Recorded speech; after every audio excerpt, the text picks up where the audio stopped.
Well, hi, and thanks for joining me in my shop here. And hey, I'm getting back to some regular radio work. I don't think I'll be chasing noises, sticking up antennas, or doing anything like that. I'm back to just fixing the radio. And now this one, I've worked on a bit. If you've seen the past videos, this is an RCA A24. Very, very common chassis. And if I remember right, I performed a basic operational test on it and discovered that when you tune the radio up band towards higher frequencies, it fades and disappears entirely, the output of the radio. This is probably due to a weak tube. But without replacing it, and I may have a replacement for it, without replacing it I can't be sure. But it made me think it's time to get rid of a couple of bad capacitors that are, well, I don't know that they're actually bad. They look bad. And I'll show you which ones here. Let's see if I can do this on close-up camera. Let me just change the focus on it a little bit. Okay, there. That's good. Rub your eyes. It's just your glasses are dirty. Okay, here we go. So what's catching my attention is this one. It's all oily on the outside. And I recognize it as being an old capacitor, no doubt about it. Here's his brother down here. Not looking much better. These guys have been partying too hardy during their lives, and look at them now. And there's another one tucked inside the switch here. One of these paper guys with oil on the outside suggests to me the wax and whatnot is giving out. Ultimately, oh my gosh, is that one way up in the back corner there? Ooh, look at that thing. It looks greasy and oily. If I rub my finger on it, well, nothing comes off on my finger. But it does feel oily. Now here's one that's not in such bad shape. Look at that. How different it is. That one versus this one. If oil is coming out, moisture is probably going in. That's what I would say. This one looks pretty good, so I'm not going to rush at this guy. That might even be a replacement, because you see the red ones here. Those are replacements. And look at that piece of hose put on the lead there. That's a modern piece of plastic hose, so no doubt about that. There's been a few other replacements in this radio too. This guy, he's not original, that's for sure. But whoever's worked on this before has left behind most of these black, as far as I know, because there's quite a few of them, most of these black molded capacitors.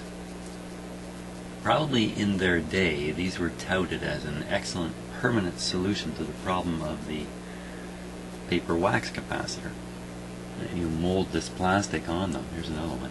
Hey, there's another replacement right there. You mold this plastic, I mean, you can see how the two shelves were kind of glued together there, or welded together. And you get the, permanent capacitor. And many of these are highly reliable. They are going to last longer than I'm going to last. But in some cases, these things actually do quite poorly. They ended up, because of their rigidity, I guess, they've ended up cracking open. These all look pretty good to me. So I have seen some, they are cracked badly. Of course, when they crack open, they allow moisture in, and it's kind of downhill from there. So I don't think I'm going to change any of these either. Conceivably, if somebody worked on this radio in the past, well, obviously they did, they took steps to make it work, and when they stopped, it was working. So whenever that was, I'm going to guess it was 15 years ago, by just looking at these parts, 10 to 15 years ago. In a sense, the previous repairer is proving or providing evidence that the parts he left alone were working, because you just assume he fixed the radio so it worked. That's my assumption. Gee, have I ever fixed a radio so it wouldn't work? You know what? That's really almost never happened. It really has almost never happened. I've been almost 100% successful with the radios I work on, which I find totally amazing. They even say that. I'm totally amazed. But I have had a recent one that's probably heading for the graveyard. I might as well talk a bit about that one, since some of you will have watched the videos and you'll wonder what happened. So which radio is this now? I'm trying to think of it. It's a Grayetz. A really nice looking Grayetz radio with no output no matter what I did. I got suspicious. I'm just going to take a moment to talk about this other radio. I got suspicious there was a fault in the IF can, and at that point, before going further, I really wanted to talk to the owner of the radio and get their perspective on it. Because attempting a repair of a defective IF transformer is a little risky in itself. It's a time consumer, and you may end up not succeeding. So back in the shop that I go to once a week, which is where all these radios come from, by the way, I looked at it again with the help of the shop owner, who has a whole lifetime of experience at doing this kind of stuff. And his comment was, well, let's take the can off the top and get a look at the coil. Okay, no problem, should be easy to get the can off. Right away I noticed the can was only half on, that it had not been attached back to the radio properly. This is the metal can I'm talking about, in case you're not that familiar with these things. On this radio, it's one of these great big cans here. On that radio, it's a much smaller, but nevertheless the same kind of thing. Well, the fact that the can wasn't attached to the radio properly was a hint that somebody else had been there, done that. And when we finally got the can off, we found inside the IF coil, and I don't have one handy to pull out and show you right now. The IF coil had been broken right off of its fixture, if I can put it that way. Broken off. Severely enough that all the wires leading to the two coils had also been pulled, taut, and ripped right out of the radio. So somebody took that can, and I'm guessing they couldn't get it off. So they're so curious about what's inside it, they bent it all the way back, and in doing that, broke the coil. So having seen that, it's really risky to try to fix that. If it was my own personal radio, I'd put the time into it, but it's not my personal radio. So that's what happened to that one. So that's one of the few cases where I have not succeeded in repairing a radio. And it's only because I'm stopping at this point. Who knows? The owner might say, hey, I got the money, let's fix this thing, get it going.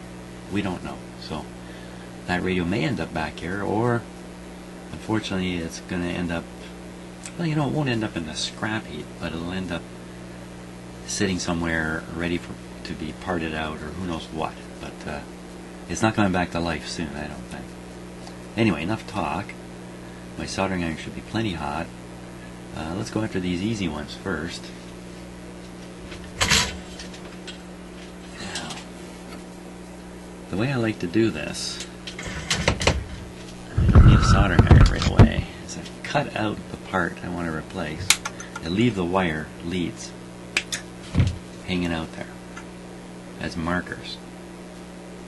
Otherwise, it just takes a moment and I can't remember what I was doing. Now, let's look at this little guy here. It's got some words on it, but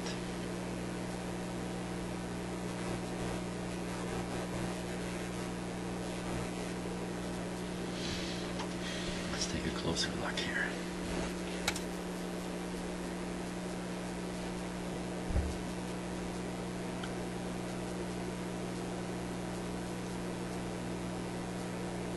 Well, I can't read any of that as it is.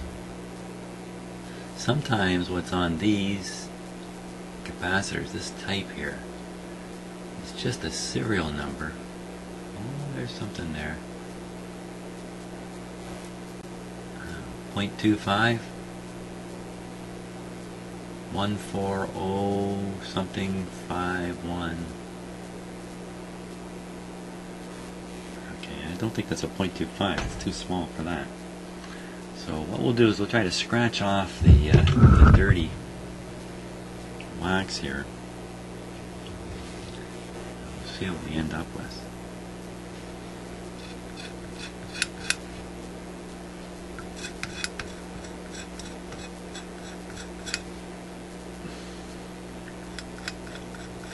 Don't want to scratch the words off.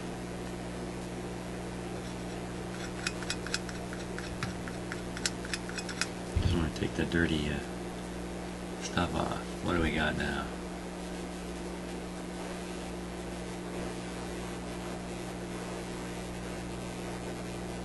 I'd say that's 0025, and that looks kind of like a serial number, 1400617. But I think that's 0.0025, and judging from the size of the capacitor, yeah, that could be right. 0.0025. It's in a very, very obvious spot. It's connected to this switch here.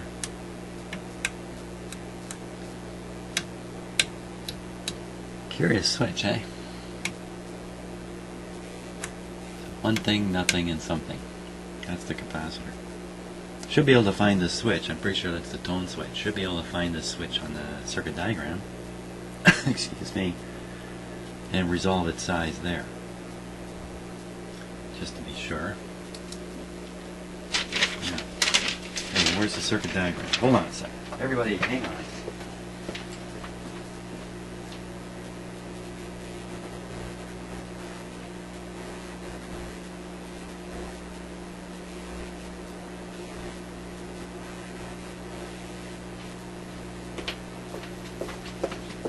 I've got the alignment instructions. Where's the circuit diagram?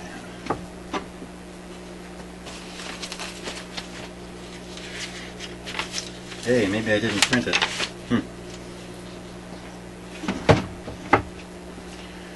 Well, I don't want to be guessing at that capacitor size, so I'm going to have to go find the. Have to go off and hunt down.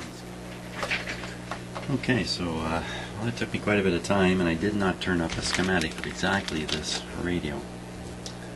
So rather than spend more time on it, I took a closer look at the capacitor under my magnifier. It's definitely 0.0025.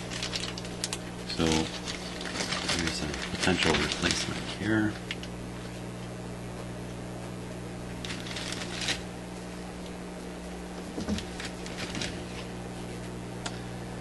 There we are. So that's 2200 picofarad, which is the same as 2.5 nano, which is the same as 0.0025, or 22 in this case. So that's close enough. That'll do the trick. So we'll solder this guy in here.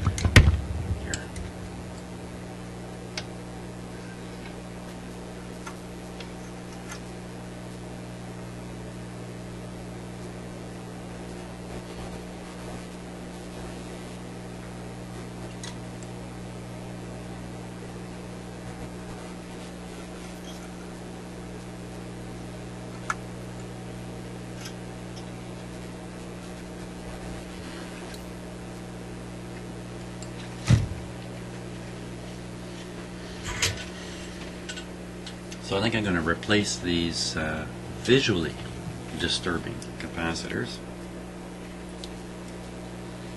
and we'll test the radio again after that.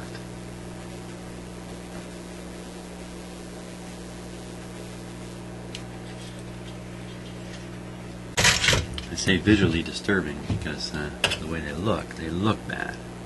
Are they really bad? And the opposite of that is they look really good. Are they any good? Lots of bad parts look perfectly normal. Yeah, that's true of people too, you know. So this capacitor is kind of flying through space here too in the radio.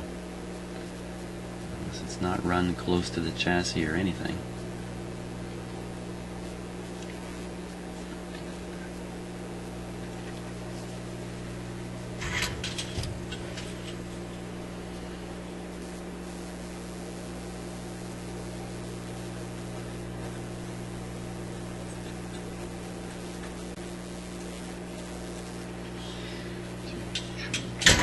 one. Yeah, I should have probably left that out while I did this next one because it's right underneath it. But this one is coming from the center post on the volume control. Can't really get in there.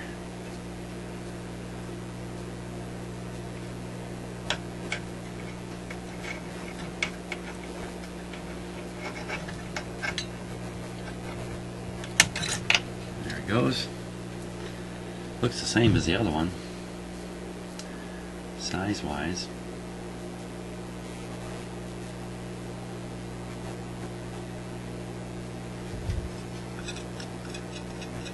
Uh-oh. Just maybe scrape any words that were on there, just scrape them right off. Any words or numbers? Let's see. Let's take a look here. See what we got.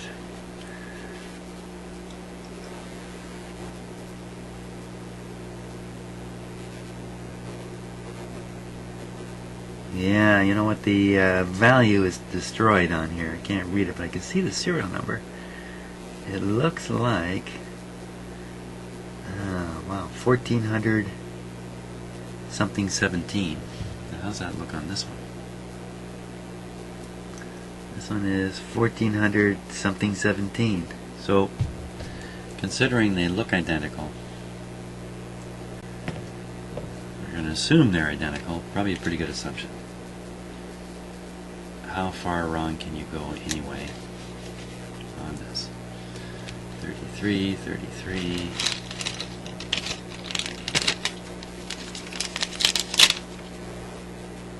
22. 22 instead of 25. That's not much difference.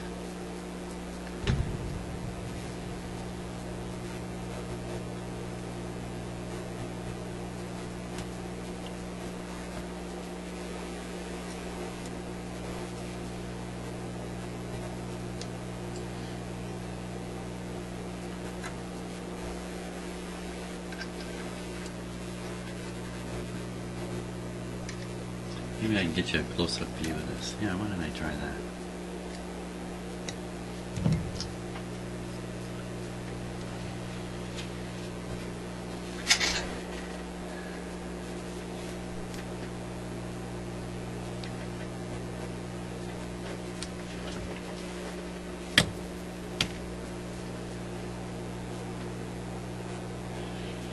Okay, I just need a little bit of focusing here. Get it just right.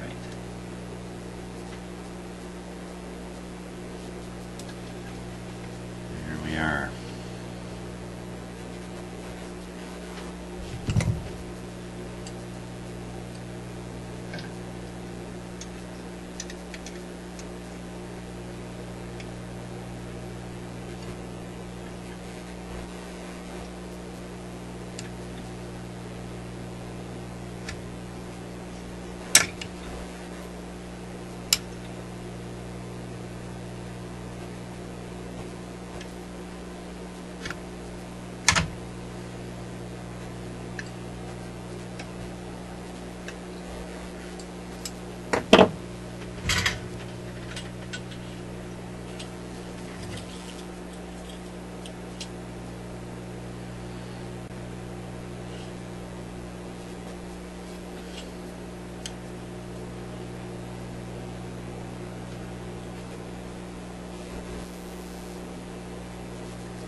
There we go.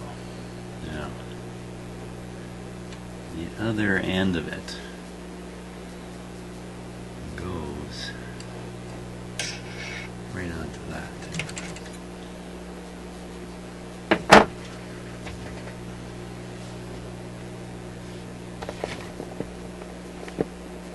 I'm using my highly flexible video techniques here. Trying to get way down to here.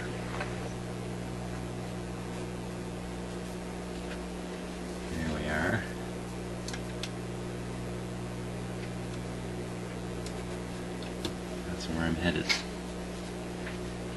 Here's my excellent video technique using the cardboard box technique here. Whatever works. Actually, this box is very handy. First, it contains all my newer capacitors. Secondly, it has 3 different dimensions. So it can turn it 3 different ways and get 3 different elevations for supporting my camera there. Boxes. Where would we be without them? A world without boxes.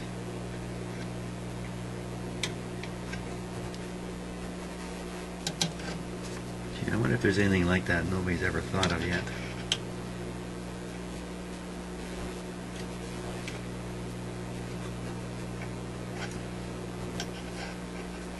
It's a little awkward doing this.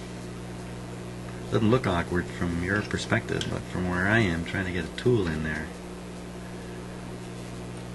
really not very easy.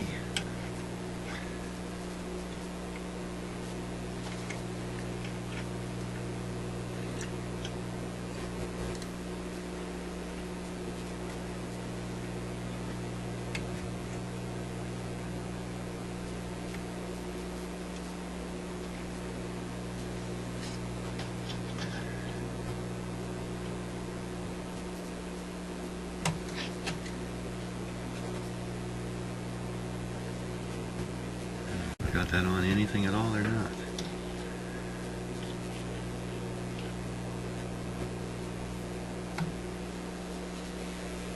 Okay, let's hit that with some solder.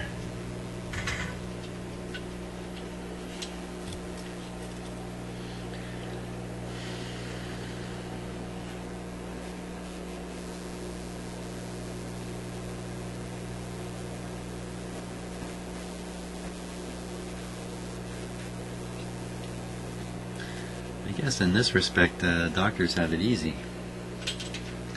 No, doctors don't have it easy, but when they work on their patient and they're finished, they just have to get the parts close together. Right? They use thread to hold the parts close together, and then the body heals itself from there. So the similar thing with a radio here is I would twist these wires to where they're supposed to go, and then they would solder themselves. But I've never seen that happen. Talking about not seeing things. Where did my cutters go? There they are. Back here.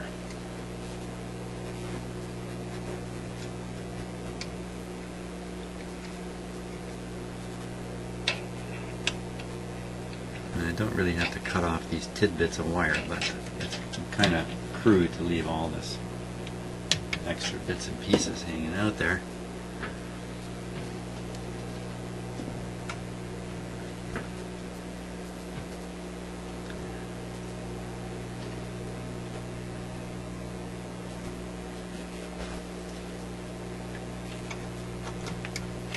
There we go. Okay, so that's 2 of those capacitors replaced. Now the next one. Should I choose to try it? Because I have no objective information. It's right here. About these capacitors actually being bad. Well, this guy, you know, it's right inside the switch construction there, but this terminal is obviously very easy to get to. The other one, I'd like to make a positive identification of what I'm getting into before I get into it here.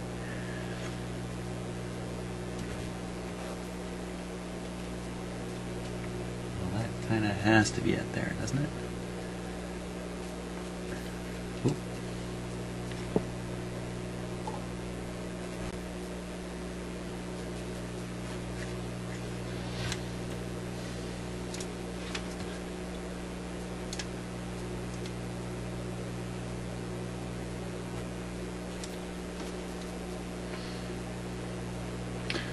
I can nip it on the top, pull the capacitor upwards. It has to come out that way anyway, and then I'll be able to verify the bottom lead. Let's try that. This capacitor is definitely not the same size as the others. It's up in the band switch here, so this may be a significant bad actor in here. Ooh, I don't like doing that. There he comes. Yes, that's definitely his lead down there. This is going to be a little tricky to replace. Okay, Mr. Capacitor, come out. Come out with your hands up.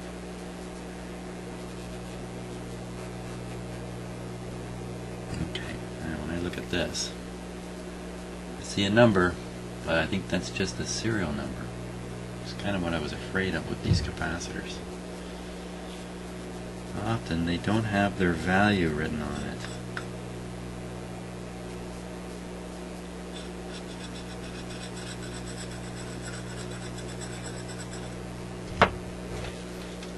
That's me scraping away on it.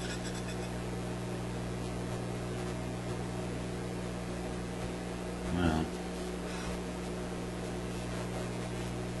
I don't even know what that says.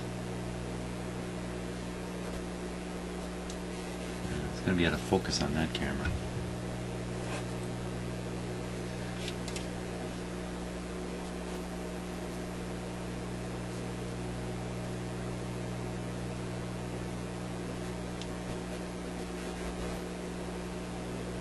$5,600. What the heck does that mean? 5,600.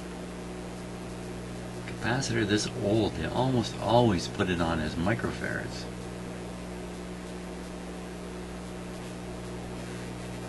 5,600 picofarads. I don't know. Now, like I said, I don't have a schematic for this particular radio, but I have a schematic for its brother. And there's quite a few very, very similar radio chassis.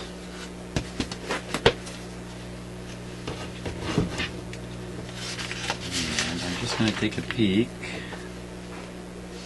This is for the KL5 and the RCA Victor VR44. It's quite a bit different from this one. And yeah, good luck on that. This is a more similar one here. This is the KL. This is the KL70. So in its band switch,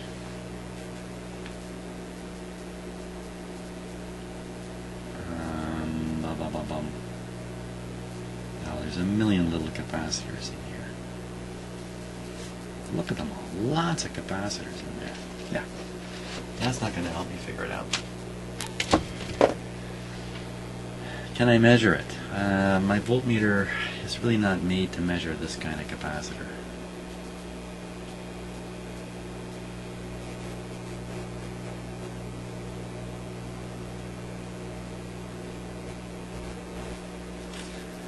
Well, compared to the other capacitors, the ones I just replaced, this guy here versus this guy,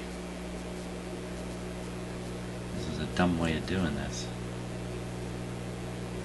I'd say it's 2 or 3 times the size. So if this one is a 2500, this one could be a 5600. 5600 picofarad. Well, you know what? It looks like that's possible. 5600 picofarad. Okay. I need to look in my box here. My dual capacitor supply box camera stand. 5600. It's going to be a pretty big one. 5600 right there. So you know, how far out can this be, really? If it's not a 5600, there it is. 562K.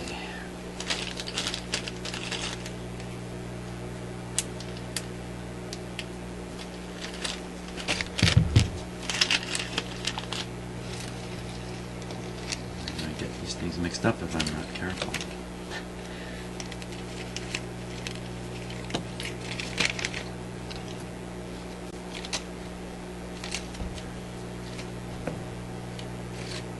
They're all labeled, but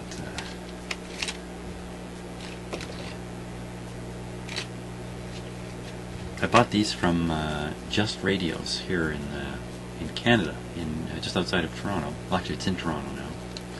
And that's how they send them. They bag them up. They make a nice little label. Label goes in the bag, and it becomes really a pretty good way just to keep them.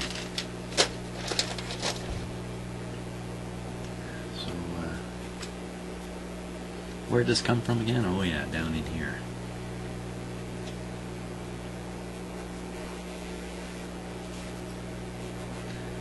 Now when you're working on a radio that's been worked on by others, they also face part issues, unable to determine the correct size, don't have an exact replacement. So there's a chance a previous repairer will have done something that doesn't look right in the end when you look at it later, simply because he didn't have it, didn't have what he needed. So you might find resistors, and like 2 resistors in parallel or series to try to make the right value. All that kind of stuff can happen. Slight diversion from the schematic can really boggle the mind. When you come along later, you're the next guy. Sometimes I write notes, and usually I leave the schematic with the radio, and I write a note right on it. If there's something weird, I'll write a note on it. So, 20 years from now, someone's going to be working on that radio again. My God, it might even be me. Hoping to do this for 20 years. They'll appreciate a note. A note from the past.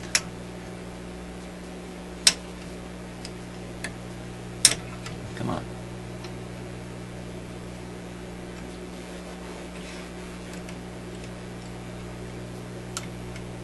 Yeah, I guess I could be writing notes to my future self. Never really thought of it that way.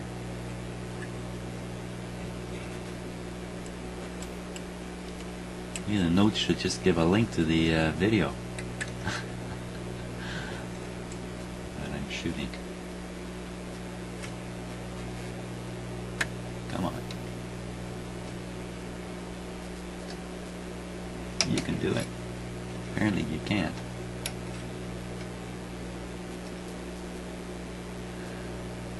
Notice when I'm struggling, I blame it on the other thing.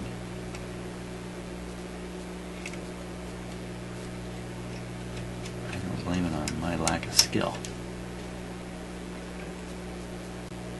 Oh my God, I've been bending wires around stuff all my life here. You wouldn't know it though.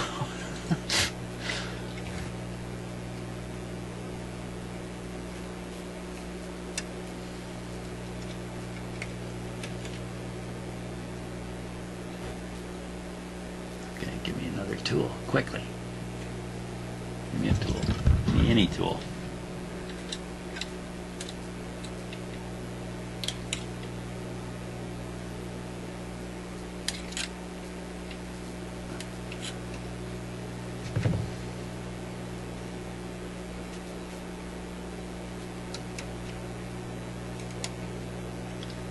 You know what? I think it's not enough coffee. I think that's the problem here. Neglected to drink my coffee.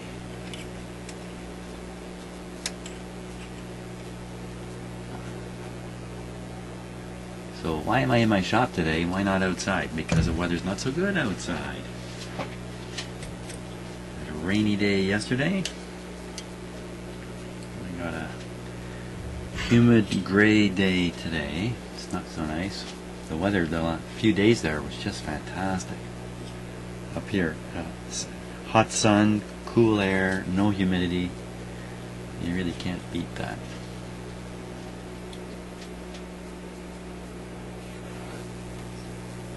And I live right next to Lake Ontario. It's 1 kilometer from where I'm sitting right now. For those of you from other parts of the world, Lake Ontario is a gigantic lake, generally cold water, doesn't warm up in the summer very much anyway. So I get a very powerful cooling effect from the lake. So when others just another kilometer further away from the lake in the city I live in are suffering from what they would call oppressive heat and humidity, things can be quite comfortable down here at my house, in my neighborhood. So there we are. We've now done 3. I did solder that, yes. 3 of these bad, maybe bad capacitors. Is that going to fix our problem? Probably not. Not very likely to. Now there's still one up here, but he's looking fairly good. He's looking pretty tough to replace, so I might leave that one out of the picture. Now why don't we give this guy a test at this point?